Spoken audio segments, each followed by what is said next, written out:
I want to detail this. So I like to bring what happens in Chicago, Los Angeles, New York, Denver, Houston, Atlanta, all of these different places to the front of the congregation. And there's some wild things that have taken place over the weekend. And I've seen people talking about it on other social media platforms. And so I said, well, let me deep dive into this to better understand what's going on. This happened in Eastpointe. So Eastpointe, some of you that have never been to Detroit and some of you that may not be familiar with the city, Eastpointe is a city that is across 8 Mile. Now, other people may say that that is the suburbs. I don't think so. We call it Metro Detroit for a reason. So you have Detroit and then you have all of the surrounding areas because we're all interconnected in our success, right? So Eastpointe is east of Detroit across 8 Mile. So if you go to one side of 8 Mile, it's Detroit. You go to the other side of 8 Mile, it's going to be Eastpointe. Now, if you drive all the way down 8 Mile, and you have Detroit, right? Detroit is a huge city. You can fit like 7 San Franciscos inside of it. And you can go all the way from Livonia, Southfield, and these are all of the cities that's going down 8 Mile. Livonia, Southfield, Oak Park, Ferndale, Hazel Park, Eastpointe, right? And so it's all of these cities, city after city after city after city, that 8 Mile runs down and through. But on the other side of it is Detroit. Well, when you crossed over into the east and then you go over 8 Mile, there's a city called Eastpointe. And there just so happened to be a Foot Locker at this Eastpointe. Well, a group of people decided that they wanted to pull over. They got into an argument. They pulled over into the parking lot of Foot Locker. They exchanged words. Apparently, they knew each other. So this was a beef that was long brewing. Well, at the end of it, 4 people were shot. One of them killed right there on the scene. A girl just so happens to be one of the people that did the shooting. And so she popped the trunk, went and got the pistol out of the trunk after somebody got pistol whipped so hard until the gun broke. And she let loose. And now she's on the run inside of Eastpointe or Detroit or wherever it is that she is. And this is a story of how it took place. Check it out. Deadly quadruple shooting leaves 2 people dead and 2 others injured, and the shooters are still on the loose. Thank you for joining us tonight. I'm Pamela Osborne. And I'm Will Jones. The shooting happened in a Foot Locker parking lot in Eastpointe. Jacqueline Francis is live there now. And Jacqueline, please say this all started as an argument. Will and Pam, this parking lot behind me, this Foot Locker parking lot, was a crime scene for most of the afternoon. The store itself really has nothing to do with the shooting other than the 2 groups that were feuding decided to pull into this parking lot. They got out of the car, they got into a physical fight, and then shots were fired. We are lucky that no innocent bystanders got hit by a stray bullet. We are very lucky that bullets didn't enter the store. A Foot Locker parking lot in Eastpointe turned into a crime scene. The shooting happened just before 3 Saturday afternoon at 8 Mile and Kelly Road. Eastpointe police say 2 cars pulled into the parking lot. The people got out of the cars and the 2 groups began physically fighting. One person got out a gun and started beating someone else with it until the gun broke. Police say a woman then got out of the car, grabbed another gun from the trunk and began shooting.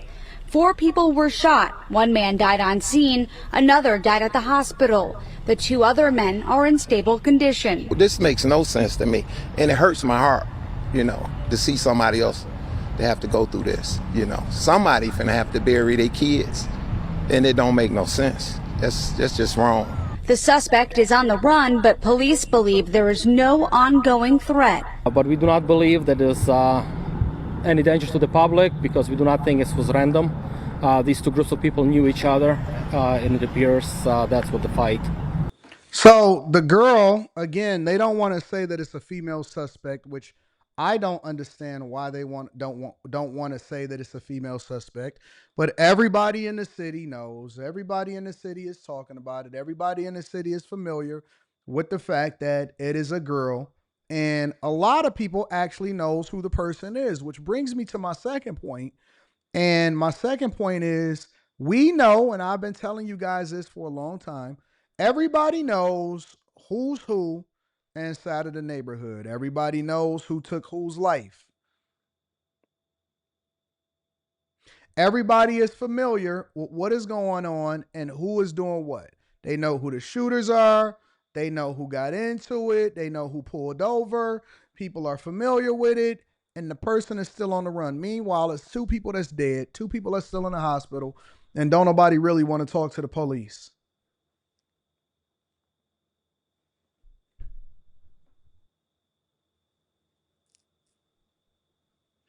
Two people dead, two people in the hospital, and don't nobody want to talk to the police.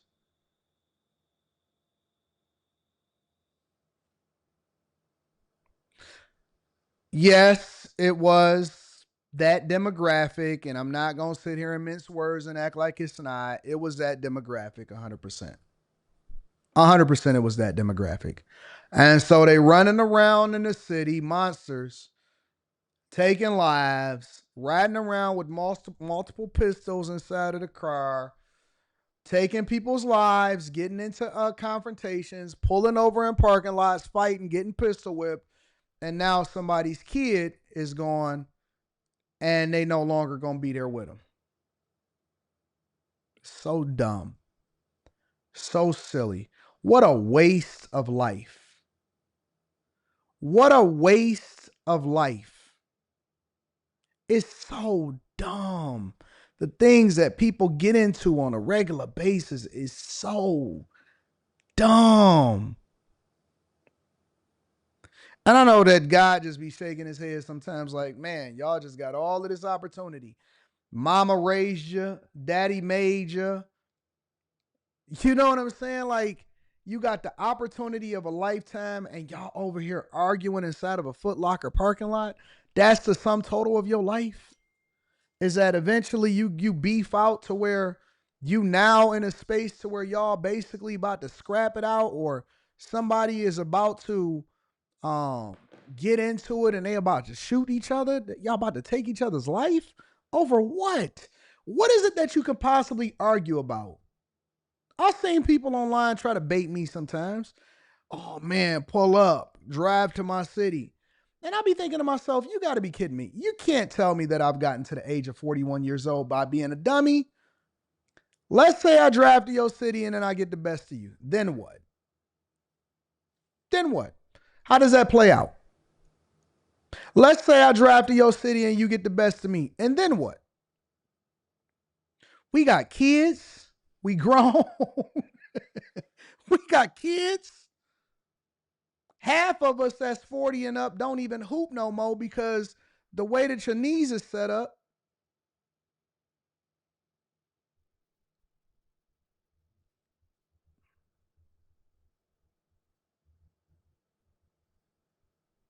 The conversations that we should be having, you know what? I would like to get into it with people about arguing about politics, money, the bag, success. Let's debate over whether or not you should invest in your 401k or your Roth 401k. Let's debate over whether or not we should make a money play in real estate. Let's pick the best of the two investments that is both going to yield us, but we trying to figure out and have a debate over whether or not it makes sense to operate and invest in this one or to invest in that one.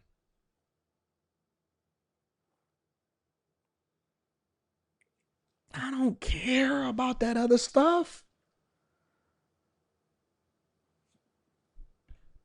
Cuddy says some YNs will clown you for being old. I don't care. I listen, that's not my target audience. My target audience is not YNs. That's the key. I'm not trying to prove anything to anybody that has no value to me. Do you think that a finance bro cares about whether or not a YN feels like he's a lame?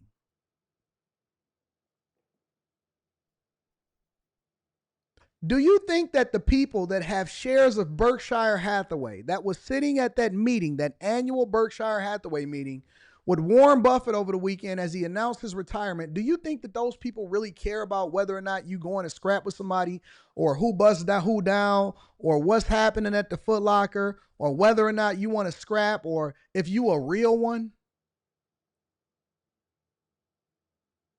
Do you think that anybody that was at the Berkshire Hathaway meeting, I want to go to the Berkshire Hathaway meeting one day.